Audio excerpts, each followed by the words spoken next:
and this session is being recorded. And like I said, I'm delighted to welcome back David Wentworth. David, how is it over in Florida with you right now? All good, I hope. Just a little bit dark. It's the lighting we were saying earlier was a bit peculiar.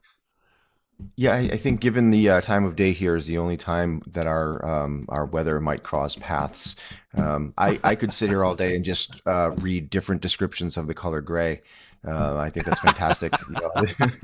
Different ways of describing it, but currently still a little We're, dark, we're, definitely wet. majority of people here, David, are British. Guess what we love talking about? The weather. So there we Wet. go. I'll hand over to you. I'll go off camera and off mute, and I'll catch up with everybody in a little while. David, all yours.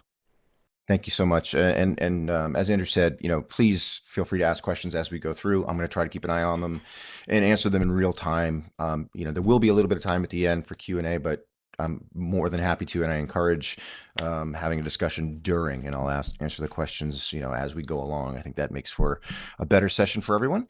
So today, obviously, the title, we're talking about the frontline workforce, and I've got a couple of bits of research that I'm drawing from today to share some of our insights and what we've found in these spaces about some of the challenges, and then also, what works and a plan forward. So with that, I am David Wentworth, as Andrew said. I am the talent platform evangelist here at Schoox. If you're unfamiliar with Schoox, we are a learning platform, an LMS, if you will. Been around for quite a while, since 2012, and we have some numbers that we're pretty proud of as far as the sheer volume of end users we have and the number of customers, as well as our customer satisfaction. So if you want to find anything out about us, there is some information at the end. You can look it up, or you can reach out to me and we can talk further about the platform, and we'll take that from there and won't talk about the platform again until then. So to get us started, I wanted to just get a sense of where everyone's coming from the audience. So what your organization, what industry would you say that you belong to if you had to pick one from the list? Now, I know there's probably a decent mix, but I also feel like we're a little self-selected given the nature of the webinar topic. So we have these industries here to choose from. Feel free to share if you feel like, or you are from an organization in a different industry. You're not going to be ignored, and we'd love to hear it. You can put that in the chat so we can see what kind of organization you're coming from. But it just helps me And, get a and sense of who's the mo- online. two, Two-thirds of the audience here is saying they're from other industries. Please do put it into the chat. I've opened another chat box up as well. You can put it in there, or you can put it in the main chat. We've got transport, says Vicky. We've got leisure and tourism, is Tanya. Logistics, transport and food, Katerina. Government and justice is Jade. Not-for-profit healthcare. We've got the National Health Service. We've got local authority councils. Really interesting mix of people here. We don't. I think it's really interesting because you sent me through the slides, David, and I saw the list of people, and I thought, okay, we're going to get a load of people in there. Are we expecting so Yeah, many other so many other industries? but I think that's a great thing. And what you'll see as we talk through this, that, the things that we're talking about aren't literally just limited to a handful of industries, right? I think you'll see in the industries that people are chiming in with, share a lot of the same challenges, a lot of the same issues, and we'll kind of go and dig into those, and we'll see how those shake out. But this is great to see that we've got quite a mix of folks on the line. Appreciate it. What I love is there's a real Um, diversity here, and every one of these organisations will have both knowledge workers and skill workers, or those frontline workers, as you say, which I think is fascinating. So all of these other sectors, but so diverse. This is really fascinating. mhm. Yep. So with that, I mean, obviously, you know, I wanted to highlight these specific industries because what you'll see in the research is these are the kinds of organizations that we were able to reach out to develop the research. So while they are very specific with, the construction, manufacturing, retail, they share a lot of obviously the same DNA, as well as a lot of the industries that the attendees participate in. So we'll see that we're basically talking about organizations that have a relatively large frontline presence. And what is that? That is those workers that are face to face with the customers, whether it's in a store or in a restaurant, or they are out there on a shop floor in manufacturing, out in construction. Organizations where there are a lot of workers who aren't what say other research tends to think about when we talk about employees, right? That word, you mention employees and you start to talk about data and statistics about workers, and people's minds tend to go to someone who sits in an office building at a cubicle with a computer, and that's a worker when we think about sort of the modern workforce. But the reality is, most organizations aren't like that. They have people who are all over the place, widely dispersed, not sitting at a desk, not with a computer in front of them. So we want to talk through the challenges that presents and how L&D can sort of not just overcome those challenges, but actually leverage those unique differences. So let's talk about that a little bit, and you'll see where we're going with that and why it's so great to see such a mix of different industries in the audience. So obviously there are similarities, right? These organizations deal with a lot of different types of shifts and schedules. Not everybody is in the same place at the same time. It isn't 9 to 5. Let's all come to the building and then leave all at the same time. There's a wide array of different shifts, schedules for the different workers. These folks are physically present on the work job site. Not a lot of frontline workers would be considered remote. Now, are they remote from some sort of central location? Yes, but they are in a place of work. They're not in their home. They're not in some sort of remote office space. They're actually at the location in the site. So there's few options for computer usage on the job. You can't just simply say, well, let me look that up. Let me sit and watch this. Let me type this in. Let me read through my emails. That's not the kind of worker that we're focusing on today. I think we've spent a lot of time over the decades figuring out what those kinds of workers need, but not enough trying to figure out what these deskless workers need. And because of the nature of those jobs, they all obviously typically have difficulty finding that time. Like, how do we develop the skills that we need when we are on the clock and on our feet and doing the job? And then you get into the differences, and that's where we come around for the audiences. So there's different levels of safety concerns when we come to training. You look at something like manufacturing and construction, and training heavily focuses on safety and compliance and how do we make sure that everybody's healthy and safe, versus say retail, where there's maybe less of that. And somewhere in the middle, you have restaurants where there's a lot of food handling and food safety issues, right? So they have very widely varying safety concerns, widely varying levels of customer service. Manufacturing, you might never see a customer. You're focused on making or designing or building products, versus retail. You've got people who are face to face with customers all day, and that's their main role, their main job. The physical aspects of the work that they're doing are widely different across all the different industries. Obviously, the work environment and that supervisor's visibility, whether or not they have continuous ongoing contact with their manager or supervisor or not. So while these industries have a lot of similarities with this workforce, clearly a lot of differences. So it just creates a very unique, challenging environment to try to get to what we've always been trying to do with L&D. How do we change behaviors, build skills, improve performance? You think of that sort of imaginary basic organization that's a bunch of people sitting at desks at computers. Learning is already a challenge there. Now you add in all of this, and the challenges are just exponential. So what we did is to try to understand what's going on the front line. We did a couple of pieces of research. The first of which we did with Lighthouse Research, and we talked to both organizations, so the L&D leaders at organizations, as well as employees at frontline heavy organizations across all of those different industries. And we wanted to see if there were differences, similarities, or just the ways in which the employees and the employers looked at training on the front line. And one thing we found is we asked the employees, are you considering leaving your job in the near future? And we all know that if you look at that list of frontline industries that we're talking about, they tend to be relatively high turnover compared to other industries. That's just the nature of the job. So that also adds another element of complexity, is this constant churn of employees. But one of the goals with this type of learning is, how do we keep people from turning over, right? We want to keep people longer. And so we asked, okay, are you thinking about leaving your job? And then we looked at what those employees were saying that was different than the ones who said, no, I'm happy and I want to stay.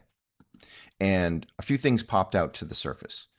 Those that said, yeah, I think I want to look for another job, they were 50% more likely than those that were going to stay to say, I have limited access to training. I can't get the training I need when I need it. So there's a standout right there. The next one is they're 2.5 times more likely to say, I don't have enough support from my supervisor. And I think we could all do an entire hour on the importance of the manager supervisor role in learning and training. But these workers who wanted to leave felt they weren't getting the supervisor support they needed.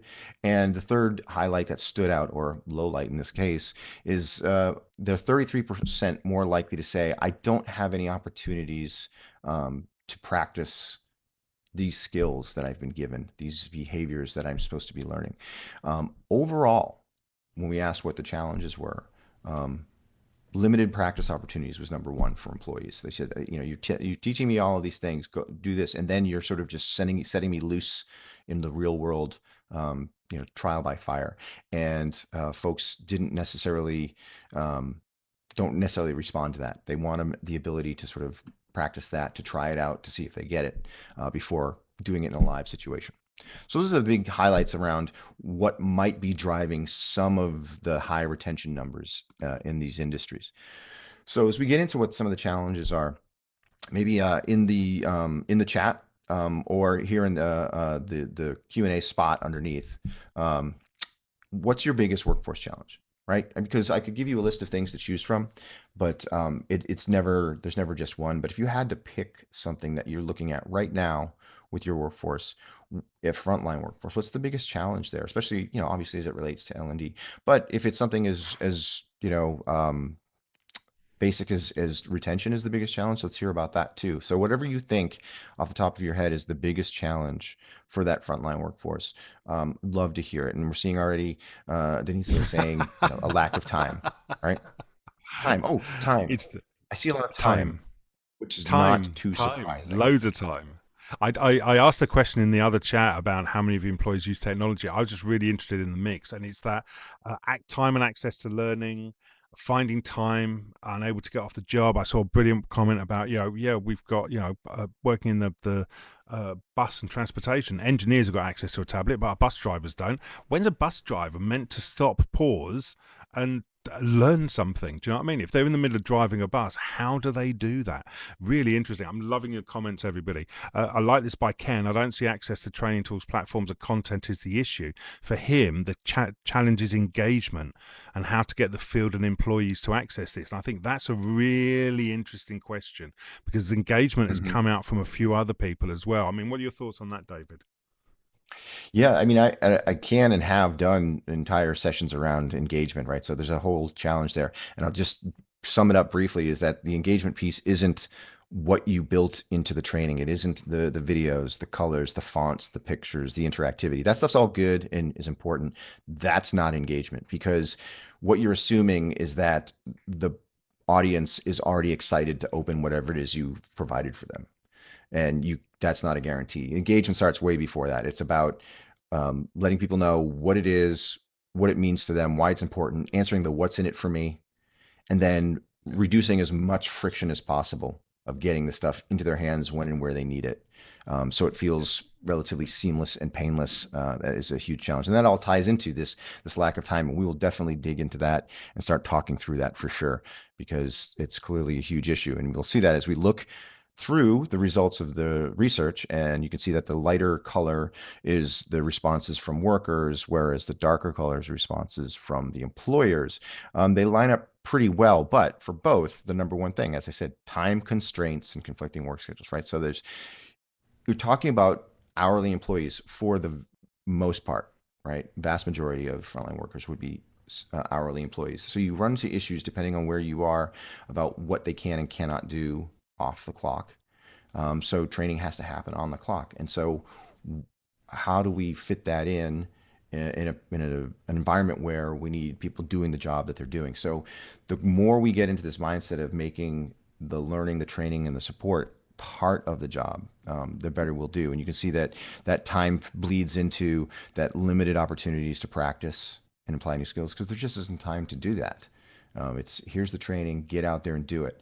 Um, where there is a sort of a divergence, some in places around, the technology barriers. I think employers think there's more of a technology barrier than employees. In that is, I think, a sort of leftover, a holdover that where a lot of these employers, it's a challenge for them to figure out, say, how to use mobile devices. For the most part, everyone's got them on them. But a lot of these environments, they actually don't even allow you to use your mobile device for anything. So they aren't even able to leverage that. And I think the employees are open to it and hungry for it. Like, yes, I know technology. I want to use technology so that I can get what I need. Um, but so you can see some of the challenges there and how they line up with what everyone was talking about. So yeah, we can keep talking about that in the chat with each other. Please feel free to do that. Um, so let's talk about then how do we address some of these challenges? And one of the biggest things, the outcomes that frontline industry organizations are concerned with is retention, right? It's that high turnover. And I think what you see when if I go back to that list, this time constraints, limited opportunities to apply, and it's just no time. How do we fit this in? I think a lot of organizations get resigned to the fact that, well, this is a high turnover industry, and so we just do the best we can. And if people don't feel supported and they want to leave, then they leave.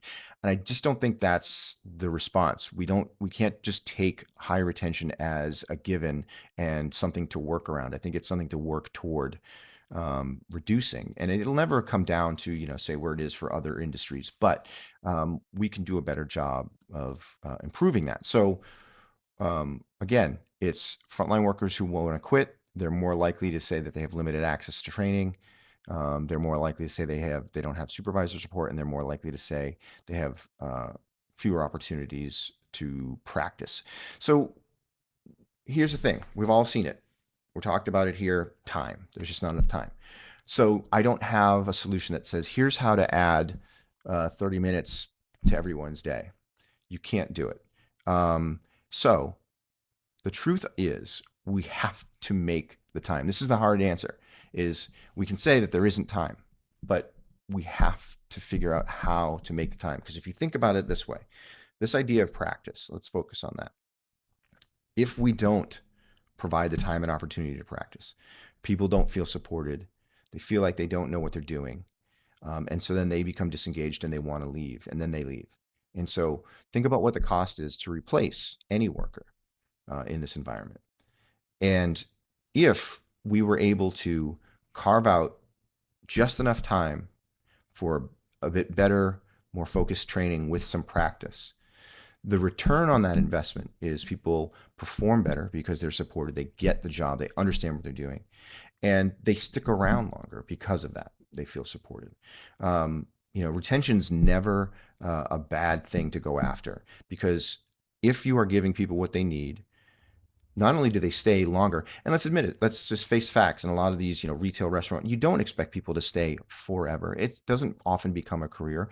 People do stick around and become, management, work their way up through the organization itself. That happens all the time. But those people and the people who stay longer are the ones that feel supported all along the way. So they stick around longer. And while they're there, they do better. They have the skills that they need. They perform better. They're more engaged. And I've talked to so many different, like especially retail and restaurants, very brand conscious organizations. And they say, yeah, we know people are eventually going to move on, but they do so well when they're here. And then when they do leave, they're a brand ambassador. They go out in the world and they say, oh, I had such a great experience at this place. They did so much for me. They helped me get to where I wanted to be. And so they become this brand ambassador, which is one of these unseen benefits. It's not something that's going to show up on a metrics spreadsheet. It's very hard, to quantify that, but it is a real thing, and it is something to think about. So we can talk all we want and recognize that there's just not a lot of time to do these things, but we have to figure out, how do we make the time? How do we rethink the approach that we're taking to learning to make the time for this type of training and the ability to practice? Those that say that they want to stay at their job, They say 72% are more likely to say that their company offers the right types and amounts of training, right? I'm getting enough of it. I get it in a different types of modalities that make sense for what I'm doing and when I'm doing it. They're twice as likely to say they know what's expected of them on the job. So think about that with these jobs. And these sometimes these jobs aren't seen as uh, you know sophisticated jobs or high level jobs, but just imagine yourself taking any job and being thrown into a live environment, fast paced, and not really being sure what it is you're supposed to be doing on a daily basis. That really wears people down. Um, Not only do they do poorly because they don't know what they should be doing, but they do even worse because of the feeling that that creates. And then they just want to leave, right? Because they feel like they're overwhelmed, they don't know what they're doing. And so that really drives that flight, that attrition of of the frontline workforce. And the ones who want to stay, to a person in the study, they were more likely to say to cite fewer of those challenges in that list earlier about what they see. So all of those challenges in that list, the people who feel that those things are challenges, they are more likely to leave their job, and the ones that are going to stay are less likely to say that their organization has less practice time or less access to technology and so forth. So clearly, the ways in which we deliver and support learning and training have a huge impact on people's daily lives at these frontline jobs and whether they can do them well, whether they feel like they want to stick around. Um, and obviously, L&D isn't the only thing. It's a lot of things that go on in here, but this research, to me at least, showcases something that my hypothesis, something that I knew to be true, is that L&D goes a long way to providing that kind of support, that kind of engagement that is required for people to be their best and to stick around. And as we said in the beginning, we saw all the different industries that folks on the line are representing. Um, Even if you don't have people that are standing at a counter having face to face with their customers, you can see probably in your own organization where these kinds of challenges exist and the impact that that might have on that particular workforce for sure. All right, so let's talk a little bit about performance, right? The actual outcomes that we're looking for from the learning. Again, overall, 60% of frontline team members say that their company provides the right types and amount of training. So not great, not abysmal, but not great. So if you think about that, 40% of the frontline workforce feels like they just don't have the right stuff and the right amount of it. So that could be we're doing too much of the wrong things, not enough of the right things. Are we really listening to this employee segment, about what they need, what's helping, what isn't? I think I've, anecdotally talked to enough organizations where I hear that there isn't a lot of open feedback between the front line and L&D about what they need, what works. It's simply, this is how the machine works, like meaning the machine of the organization. We put people in, give them this stuff, and they're supposed to do what they need to do. And we haven't really given thought to, reimagining that particular machine. So again, this just highlights the need to really think about our strategy going forward. And then 4 and 10. This is an overall, again, this isn't any breakdown. 4 and 10 say that they aren't fully sure what's expected of them on the job. And again, that's not bad. It's less than half. But again, it's 40% say, I don't necessarily know what I'm supposed to be doing.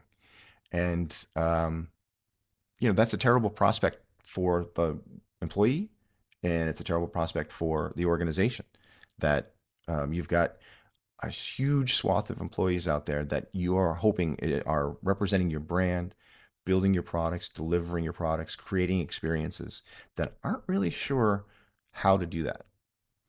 And so when we say there isn't time, I understand there's only a finite amount of time and it's on the clock time. When we say there's no time, there has to be. There has to be time so that we can cut down that number so that people feel as though they know what they're doing, they have the support they need to move forward. And so when we look at now, you saw all those different questions we asked. And then when we looked at employees that say, yes, my company offers the right amounts of training, the right kinds, the right amounts. there's a shift in that percentage of employees that say that they don't know what they're doing on the job. It's not huge, right?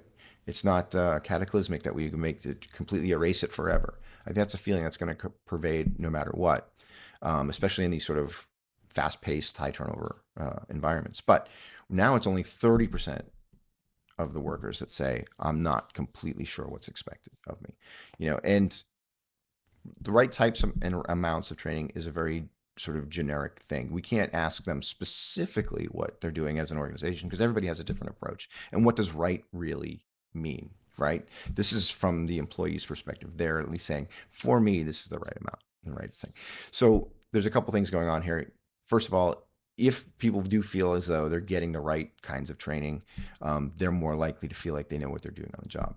But then I also wonder, and this is more just food for thought, what's going on with this 30% here that will say, I am getting the right amounts and right types of training, but I'm still not completely sure what's expected of me. So I think that goes into maybe the lack of practice opportunities. That goes into the content itself. Is it, while the employee might feel like it's the right type and the right amount, is what's in it getting at what they need? So I think there's a lot of thought to be put in here, but we can see we can start to move the needle if we start doing things differently, take a better approach, do things differently. So I do see a couple questions coming in, and let's just talk about this real quick.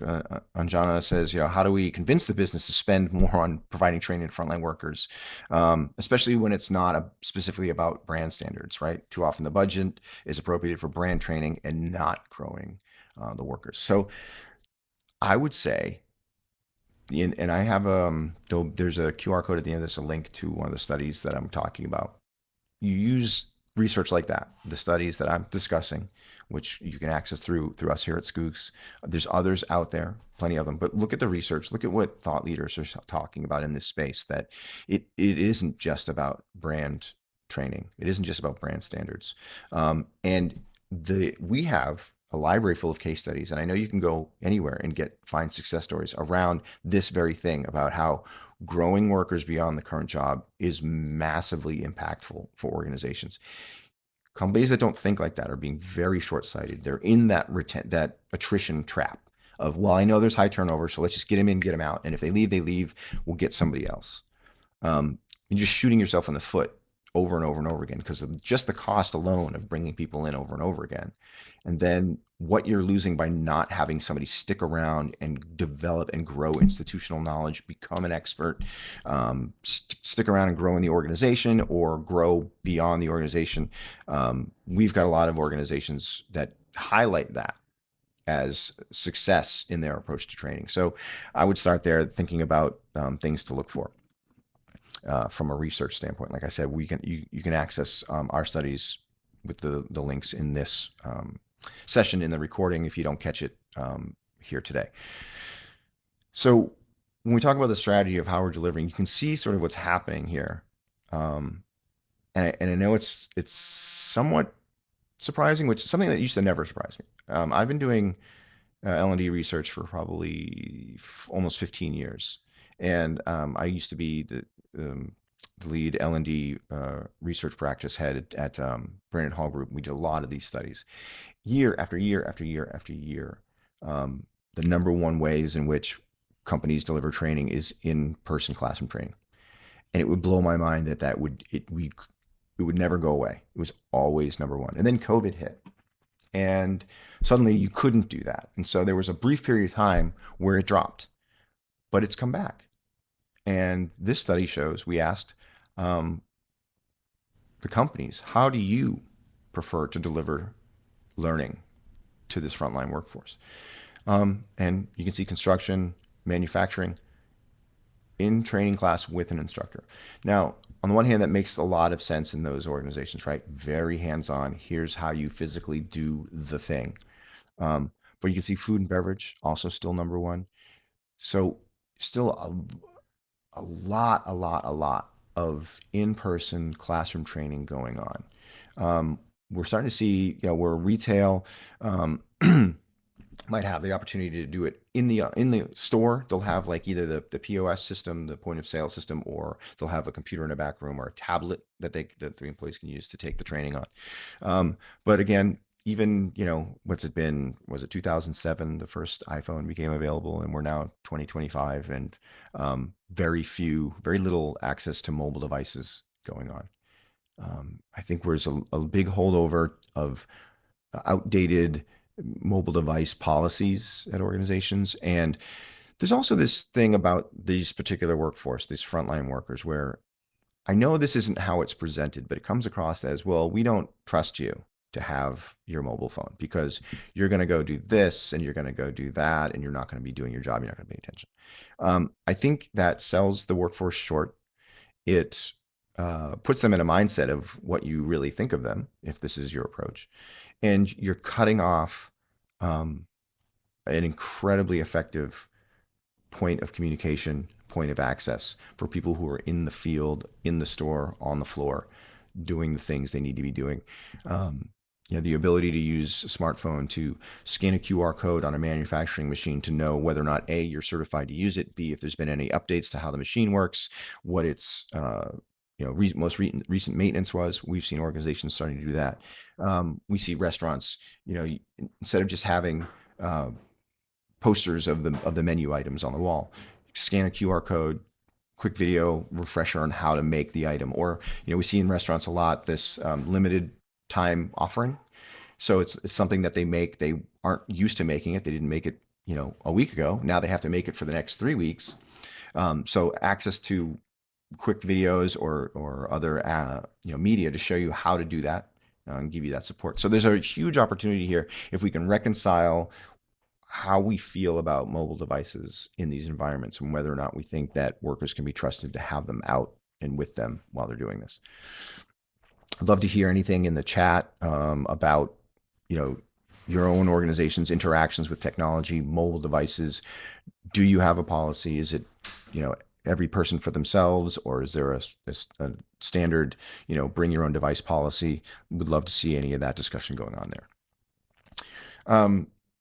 So then to sort of finish up on the strategy piece, we asked the employees in this study again, do you believe that your organization is highly invested in the frontline workforce? All right, and then we took those organizations where the employees said, yes, my employer is highly invested in the frontline workforce, and said, okay, so now let's look at what they're doing differently than the ones where employees say, I don't think that that's true. And these 4 things came up as highlights of what those organizations, the ones that are rated highly for investing in the frontline workforce. Here are the things that stood out as differences, the top 4 things. 1, they prioritize career mobility. This idea that you come in and from day 1, we let you know that there are opportunities to grow and to go places in this organization. We can show you past success stories of employees who have gone from day 1 on the shop floor to now the vice president of XYZ or whatever the story is. But we've got a hotel client that has an entire matrix of different types of roles and places that you can go if you have an affinity for one thing or another. And that is made known early on, that says, listen, if this specific role isn't what you want to do all the time, there are opportunities to do other things. And then they prioritize that, the ability to do that, to move up and to do different things in the organization. They also prioritize collaborative learning, right? So you think about these frontline workforces, and they're typically shoulder to shoulder on a daily basis, working in teams. So why shouldn't they be learning in teams as well, learning how to do the job in a team setting? So a lot of collaborative learning, sharing of ideas. We all know that people love to learn from their peers regardless of role. So the more that we can do that, and especially in a situation, if, like I said, no matter what we do, they're going to be high turnover roles.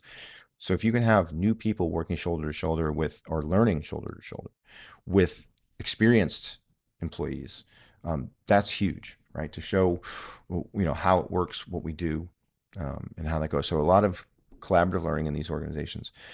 The third thing that stood out was these organizations are using an LMS not just to track the training, to say, okay, you're scheduled for this, this goes out, you took it, check the box, we're done. That's important that we do that. But they're also using it to drive performance. They're trying to use this tool to say, here's what you need to be better, faster, stronger at what you do. And they are very focused on that. So looking at performance as an outcome for sure. And then the fourth thing is they are doing a better job of allowing people to practice in their roles. Hang on one second. I'm having an issue. One sec.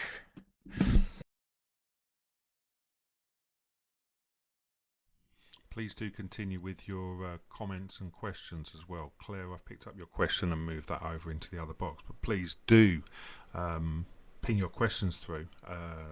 I've got a list of things that I want to ask, obviously, but there are there are other questions that I'm sure people here have. And loving the conversation, by the way, Paul. The comment about the research and the cost of what does it cost to recruit somebody over actually. Training them up, I think is fascinating. And like I said, I've been having some really interesting conversations with people around this.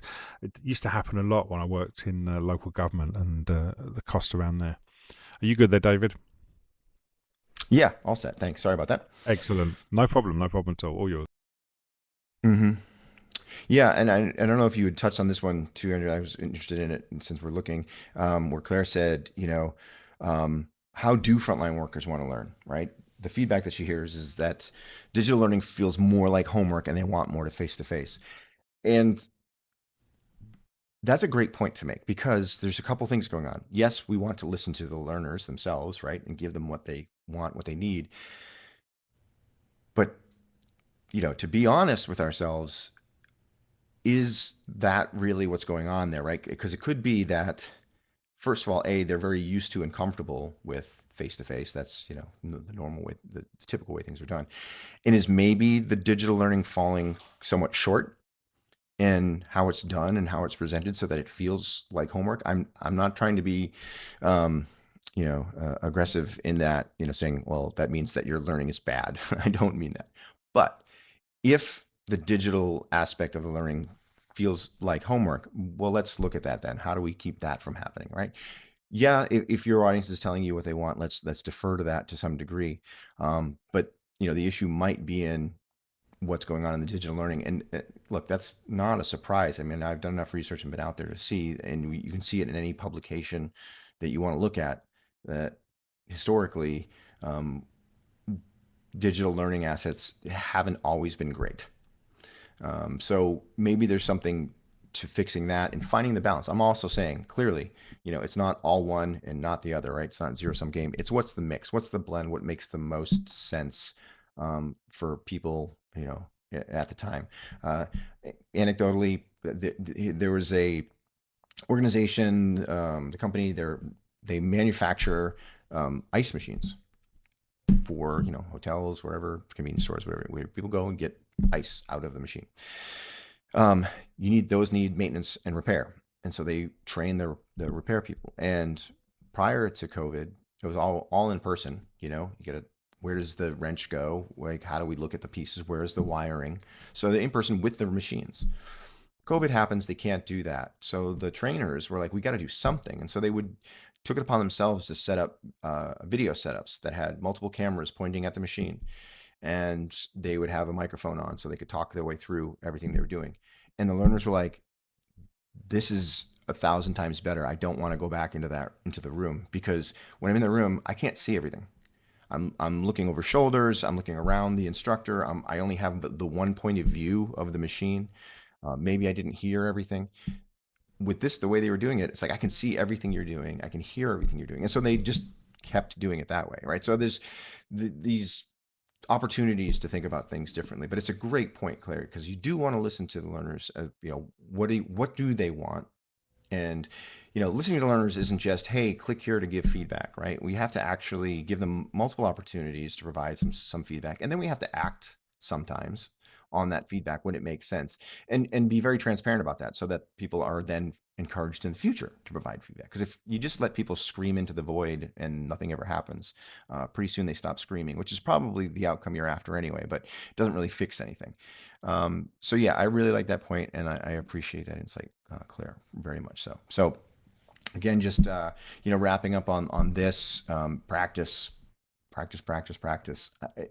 Not just frontline. I think any role that you think about, do I have an opportunity to try this thing out before it blows up in my face?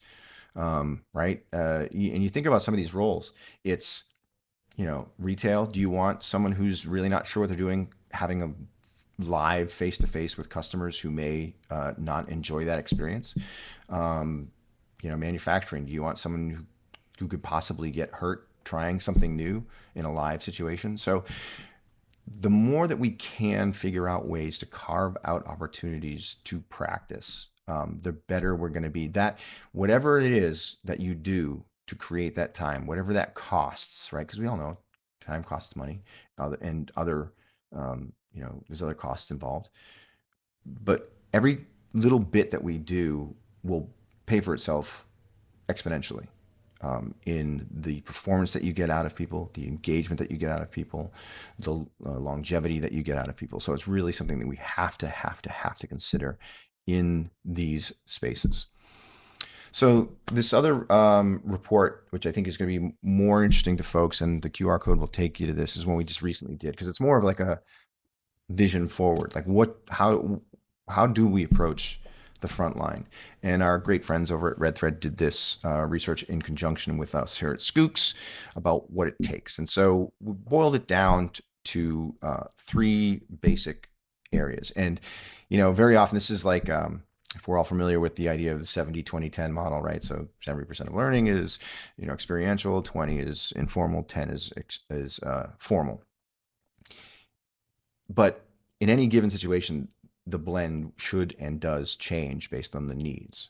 This is similar. This isn't, you should do X amount of the first one, X amount of the second one. This is, be aware of these three things and really figure out how much or how little you should be doing in these areas. So it breaks down like this. The first thing is the basics, right? How do we keep the lights on, right? We just got to keep things moving. There's training that does this, that helps you get people just doing the things they need to do, right? We meet our compliance standards, whatever it is. And so that kind of training, basically it defines, we have to define what those essential skills are, and what proficiency people would need based on their role. But this stuff can be trimmed down to its most basic elements. When you get into the ideas of engagement, right? So the engagement for this is more about, here's why this is important, here's what's in it for you, less about the bells and whistles and the training itself, right? And there's maybe a place where we can trim some time, because what we're trying to do is just like, look, man, this is the most basic things that we need to move forward. The second bucket is, okay, how are we making sure once things are happening that people are actually now tackling the business problems, having some of the outcomes that the business needs?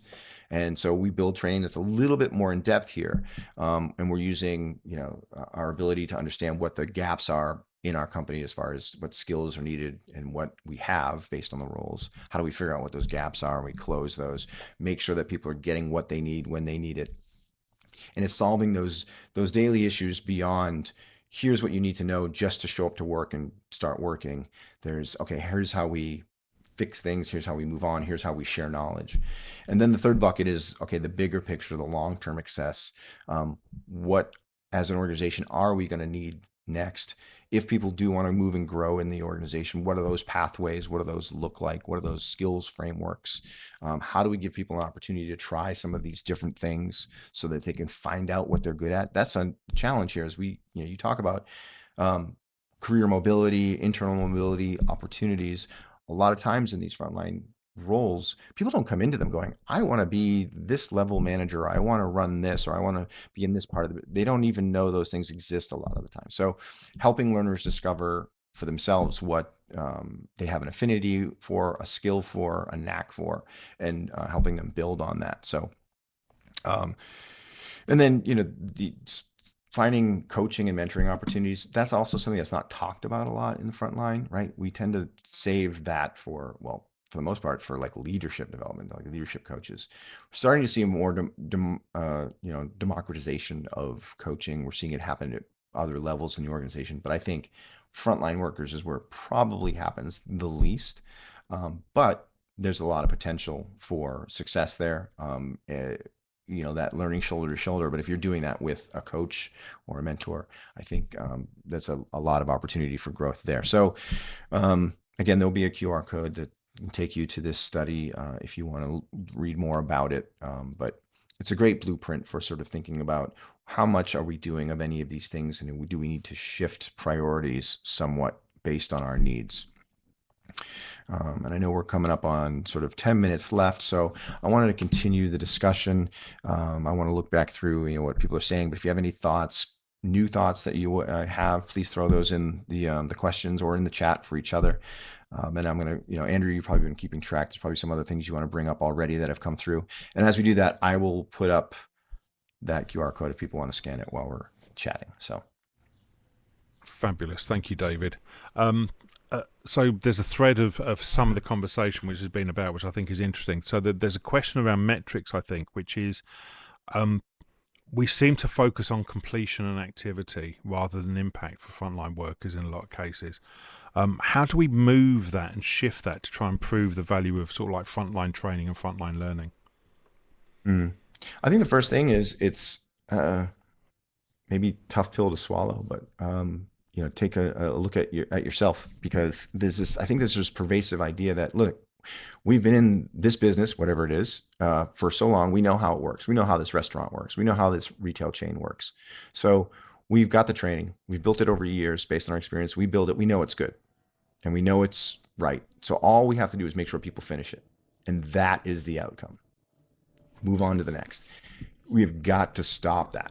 Have to stop being precious about what we're creating and say, okay, can I actually demonstrate that those good things are happening, right? So, okay, that gets us to the metrics part. So first, change your mindset that completions are not a signifier of success. It's an assumption that what you're doing is right and good. And I'm not saying that it's not. For the most part, it probably is. But we have to be able to demonstrate and articulate that that's what's going on. So, okay, back to that supervisor involvement, manager involvement. Those are the people in most of these environments that have their finger on the pulse of what daily work looks like and what good looks like and what's going right, what's going wrong. Those are the folks that you need to talk to and say, listen, if I could fix whatever problem you're facing, how would you know that it's fixed?